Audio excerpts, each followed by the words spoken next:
أعوذ بالله من الشيطان الرجيم والعصر إن الإنسان لفي خسر إلا الذين آمنوا وعملوا الصالحات وتواصوا بالحق وتواصوا بالصبر.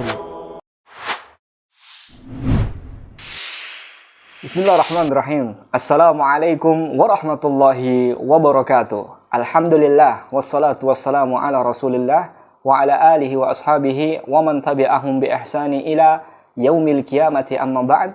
Allahumma nafi'na bima 'allamtana wa 'allimna ma yanfa'una wa zidna ilma. Teman-teman sekalian yang dirahmati oleh Allah Subhanahu wa taala, alhamdulillah kita sudah sekian lama nih enggak ngadain Muslim Talk sih, podcast Muslim Talk, dan alhamdulillah pada kesempatan kali ini kita kedatangan tamu yang spesial yang mungkin teman-teman sangat membutuhkan ilmu dari beliau karena penting banget nih buat kehidupan kita. Yaitu insya Allah pada kesempatan kali ini kita akan bahas terkait masalah di dunia parenting. Di hadapan kita ada guru kita Ustadz Abu Salma Muhammad hafidhallahu ta'ala. Mari kita sapa beliau dulu. Assalamualaikum warahmatullahi wabarakatuh. Waalaikumsalam warahmatullahi wabarakatuh. Gimana kabar Ustadz? Baik Ustadz ya? Alhamdulillah, sehat walafiat. Alhamdulillah. Baik teman-teman sekalian, biar kita bisa langsung to the point aja.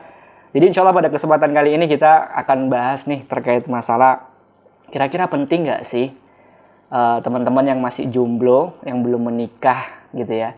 Itu penting nggak kita belajar parenting gitu loh. Apa urgensinya?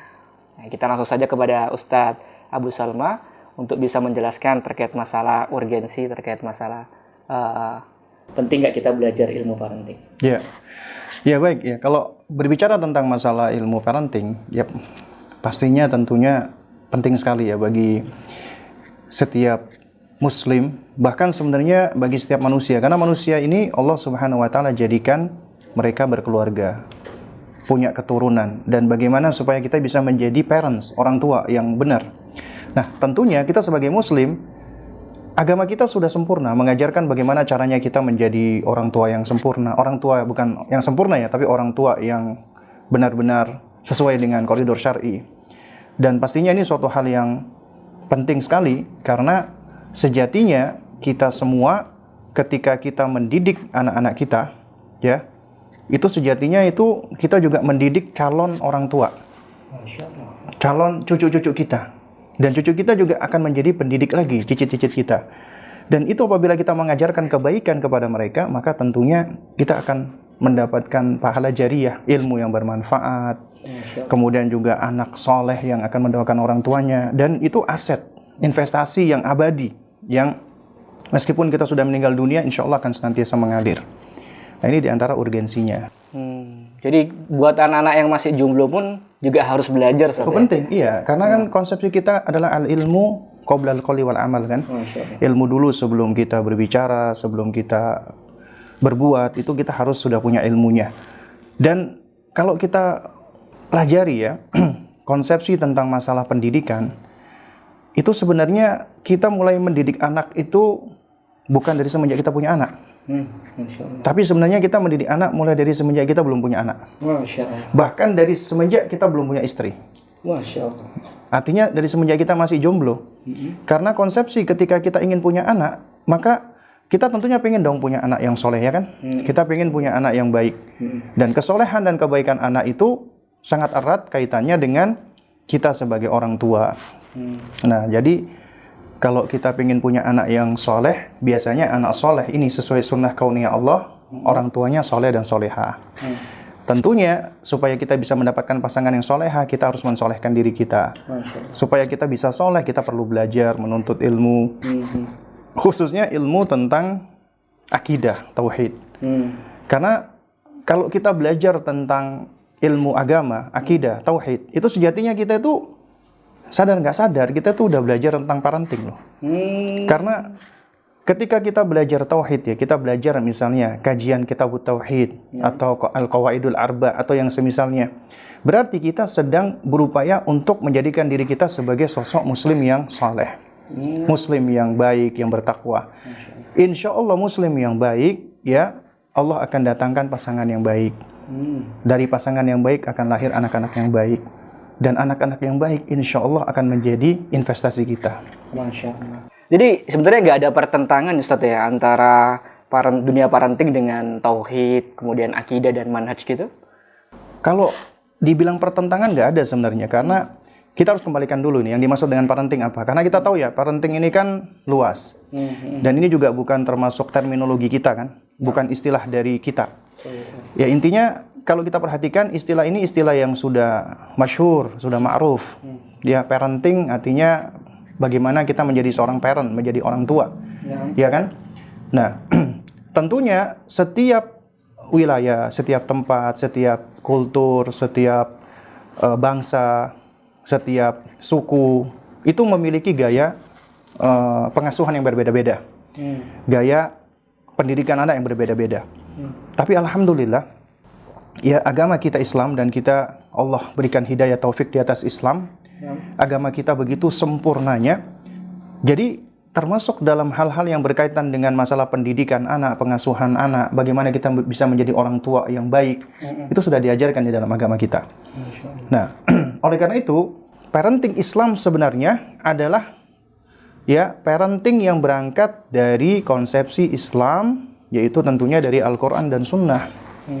Karena Al-Quran dan Sunnah kita tahu ini adalah way of life ya, panduan dari Allah Subhanahu wa taala agar kita bisa menjadi manusia yang seutuhnya, yang sebaiknya. Ya kan?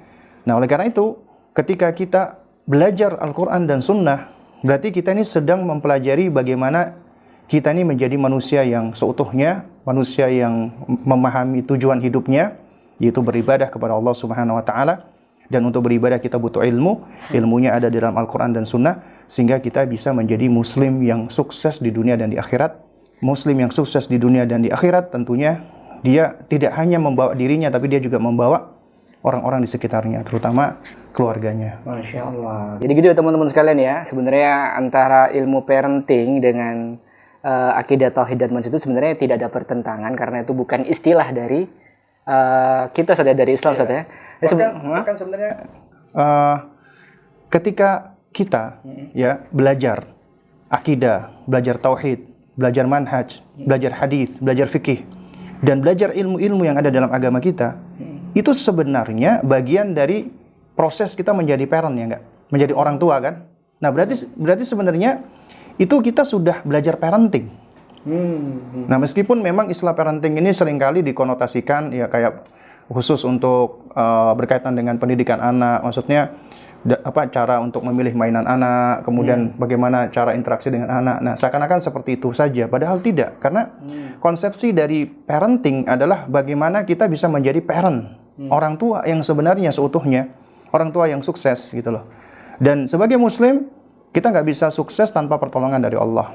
Dan sebagai seorang muslim, kita juga nggak bisa sukses tanpa belajar, berusaha, tanpa menuntut ilmu, tanpa mengamalkan ilmu kita. Nah, itu jadi di antara kunci-kuncinya, sehingga sebenarnya tidak perlu dipertentangkan. Kenapa? Karena mereka-mereka yang mempertentangkan antara parenting dengan akidah, dengan tauhid, karena sebenarnya mungkin karena mereka punya persepsi yang berbeda tentang istilah parenting itu sendiri. Jadi dianggap parenting itu kayak semacam ilmu khusus tentang bagaimana cara ngajarin anak begini dan begitu, padahal lebih luas daripada itu. Masya Allah, alhamdulillah ya, sangat bermanfaat sekali. Baik, kemudian saya sempat kemarin kita rame Ustadz nih, saya teringat istilah child free gitu ya. Nah, itu gimana tanggapan Ustadz? Bagaimana sikap kita sebagai seorang muslim? Child free marriage, pernikahan bebas anak, ya kan? Nah, kita tahu bahwasanya di antara faidah dan hikmah seorang manusia menikah itu adalah bukan hanya sekedar dia mencari pasangan, bukan hanya sekedar dia mencari mitra. Dia ingin mencari ya entitas yang bisa melanjutkan melanjutkan estafet mereka gitu loh. Artinya begini.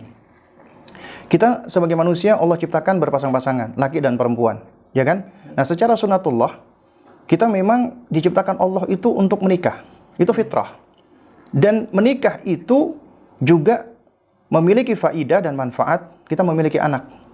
Karena anak dan orang tua itu saling berkaitan kuat. Ya. Orang tua punya tanggung jawab terhadap anak, anak nanti kelak juga punya tanggung jawab terhadap orang tua. Jadi bagaimana sekarang kita ini memang memiliki tanggung jawab untuk mendidik anak kita dengan sebaik-baiknya, maka kelak ya sebagaimana konsepsi al-jaza min jinsil amal ya. Ini sesuai dengan dengan kaidah-kaidah Qur'aniyah dan juga kaidah-kaidah qadariyah ya, artinya secara kauni sebab akibat ya. Itu anak-anak kita pun juga kelak nanti akan hadir untuk kita sebagaimana kita hadir untuk mereka. Bukankah ketika kita doa mendoakan orang tua kita, warhamhuma kama rabbayani shaghira, ya Allah kasihilah keduanya sebagaimana mereka bukan mengasihi aku sewaktu aku masih kecil, tapi sebagaimana mereka mendidik aku sewaktu aku masih kecil. Artinya ketika kita berdoa kepada Allah Subhanahu wa taala, ya kasihilah kedua orang tuaku, sayangilah kedua orang tuaku sebagaimana mereka mendidik aku, bukan sebagaimana mereka menyayangi aku. Jadi ini menunjukkan bahwa sejauh mana kita sebagai orang tua mendidik, mentarbiyah anak-anak kita, maka sejauh itu pula balasan kasih sayang dari Allah. Tentunya balasan Allah berupa kasih sayangnya kepada orang tua yang abai, orang tua yang gak ngurusin anak, tapi anaknya mendoakan. Itu berbeda dengan orang tua yang berupaya yang berusaha untuk mendidik anaknya sehingga anaknya menjadi anak yang alhamdulillah saleh. Ya, ini semua tentunya dari fadilah dari Allah Subhanahu wa taala. Maka tentunya berbeda. Jadi rahmah Allah akan lebih besar karena doa ini dikaitkan dengan apa? Dengan sejauh mana seorang itu maksudnya sejauh mana orang tua itu mendidik anaknya. Kama rabbayani shaghira. Bukan sekedar bagaimana orang tua aku menyayangi aku, tidak. Tapi sejauh mana orang tua aku mendidik aku sewaktu aku masih kecil. Maka kita minta agar Allah menyayangi mereka. Nah, jadi dari sini kita bisa perhatikan nih bahwasanya ya kebutuhan kita akan anak itu sangat urgent sekali, penting. Karena konsep child free marriage itu adalah konsep bukan dari Islam tentunya, dari orang-orang kafir. Ya. Dan anehnya, kenapa ini kok harus dimasukkan ke dalam bab parenting? Karena seringkali ini juga diangkat loh di dalam dunia parenting tentang konsepsi child free marriage. Ya kan, pernikahan bebas anak, nggak punya anak. Bagaimana antum bisa jadi orang tua, antum nggak punya anak? Bagaimana bisa dimasukkan ke dalam bahasan parenting? Padahal antum nggak kepingin menjadi orang tua, gitu kan? Padahal sejatinya peran kita ketika kita hidup di muka bumi ini, ya kan? Kita ini sejatinya punya peran yaitu sebagai khalifatu fil ard, ya, sebagai pemakmur bumi. Ya. Nah, berarti kita punya peran di muka bumi ini. Dan peran utama kita sebagai manusia itu sebenarnya bukan sebagai petani, bukan sebagai prajurit, bukan sebagai insinyur, bukan sebagai dokter, bukan. Tapi peran utama kita di muka bumi ini adalah sebagai seorang ayah dan seorang ibu. Jadi ketika kita mendidik anak kita, sejatinya kita sedang mendidik anak putri kita menjadi calon ibu, anak laki-laki kita sebagai calon ayah. Mereka juga akan menjadi seorang istri dan seorang suami. Itu peran utama mereka. Kenapa? Karena ketika kita hidup di muka bumi ini, kita sejatinya akan kesulitan untuk hidup sendirian. Makanya Allah jadikan kita makhluk yang sosial. Nah, makhluk yang sosial ini itu sebenarnya menunjukkan bahwasanya kita adalah makhluk yang lemah, fakir, iftiqar, butuh dengan pertolongan Allah. Dan kita butuh antara satu dengan yang lainnya. Kita butuh dengan manusia yang lainnya. Makanya akhirnya Allah hadirkan pasangan. Ya, Allah jadikan kita berpasang-pasangan. Ketika kita punya pasangan, Allah hadirkan juga bagi kita adanya sosok-sosok yang akan bisa menjadi penyejuk mata kita, yang akan menjadi buah hati kita, yang akan melanjutkan estafet amal kita, yaitu anak-anak kita. Karenanya sungguh merugi orang menikah tapi nggak kepengin punya anak. Sekarang mungkin mereka akan merasakan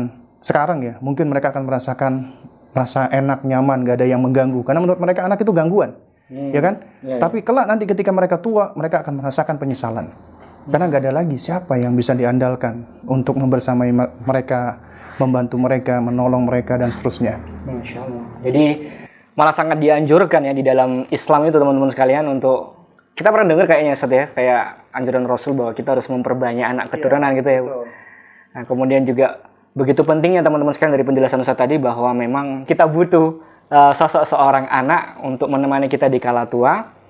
Dan begitu pentingnya Islam yang memperhatikan agar kita benar-benar berusaha semaksimal mungkin memperbanyak keturunan kita. Itu Ustaz ya? Betul sekali. Baik. Kemudian selanjutnya Ustaz, ini kita minta nasihat nih buat teman-teman yang masih jomblo-jomblo nih, yang masih muda, yang mungkin belum menemukan pasangan. Tadi Ustadz pernah menyampaikan bahwa justru kita menyiapkan ya. Kita ini menyiapkan calon suami, calon istri yang kelak akan menjadi orang tua ya untuk anak-anak kita. Mungkin Ustadz ada beberapa tips atau beberapa nasihat buat teman-teman agar tetap di dalam jalan yang benar.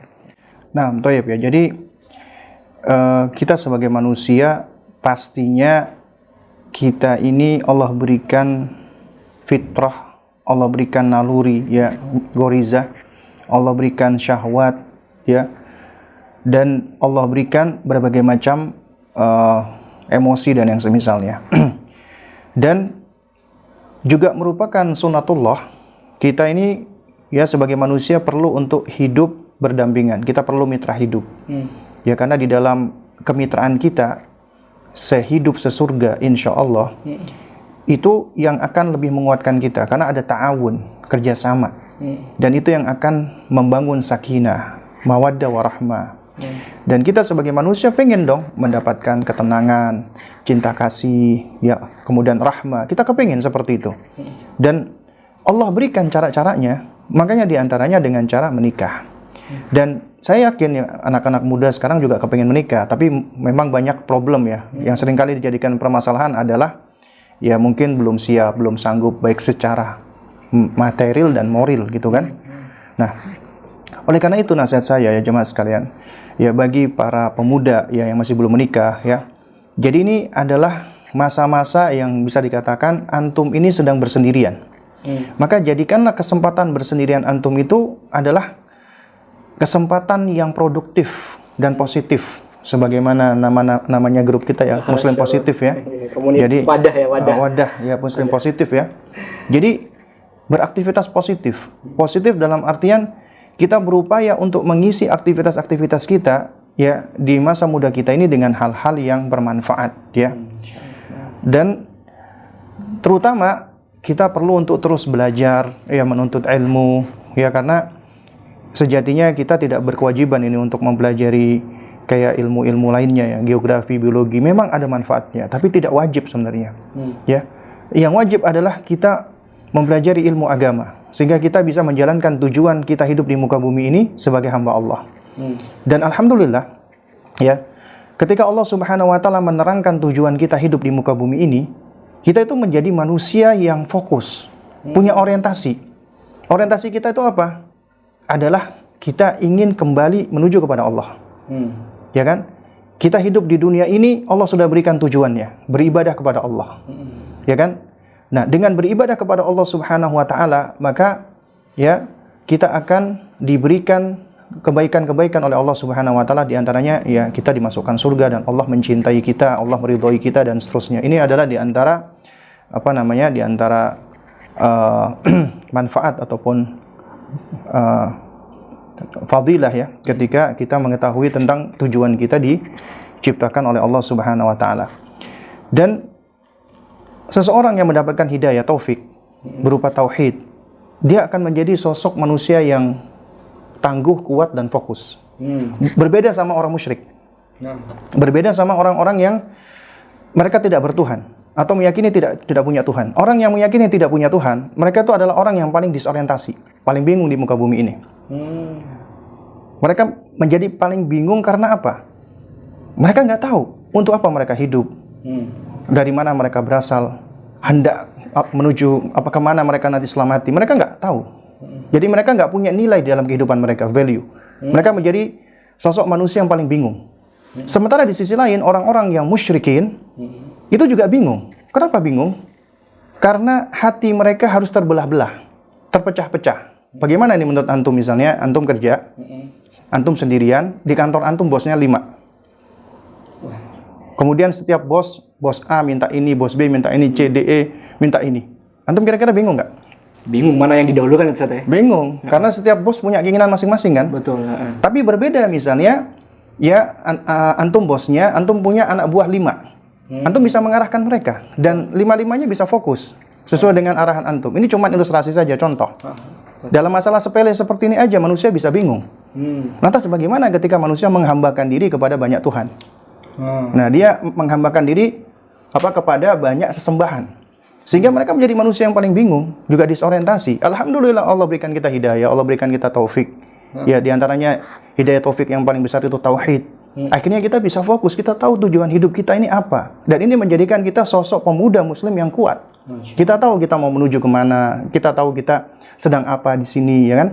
Nah, dengan kita mengetahui hal ini, itu akan menguatkan kita, ya, dan juga akan menghasung kita untuk terus belajar, untuk menuntut ilmu, untuk semakin mendekati Allah Subhanahu wa taala. Dan kita butuh partner. Allah hadirkan partner itu. Dan bagi mereka-mereka yang memperbaiki dirinya, mensolehkan dirinya, ya Allah insya Allah akan hadirkan pasangan yang solehah. Dan dari situ akan hadir juga anak-anak yang soleh dan soleha. Tentunya kita kepingin seperti itu kan. Masya Allah. Baik, Masya Allah ya, sangat bermanfaat sekali. Jadi mungkin yang saya tangkap ini ya, untuk para pemuda nih, jangan mundur dari belajar ilmu agama gitu ya. Jadi karena dengan ilmu agama Allah selamatkan kita, kemudian juga dengan kita menjadi soleh soleha itu Allah akan juga hadirkan sosok yang menemani kita, juga sosok yang soleh dan soleha. Dan kalau sudah soleh dan soleha, maka akan lahir darinya anak-anak yang soleh dan soleha juga. Baik, jazakallah khair Ustaz, terima kasih banyak atas kesempatannya. Semoga nanti kita bisa sambung kembali ziarahnya ini. Dan terima kasih buat teman-teman yang sudah menantikan podcast Muslim Talk, udah lama sekali ya. Alhamdulillah kita sekarang bisa mengudara lagi. Kita tutup dengan doa kafaratul majlis. Subhanakallahumma wa bihamdika asyhadu an la ilaha illa anta astaghfiruka wa atubu ilaik. Wa sallallahu ala sayyidina Muhammad wa ala alihi wa sahbihi ajma'in. Wassalamualaikum warahmatullahi wabarakatuh.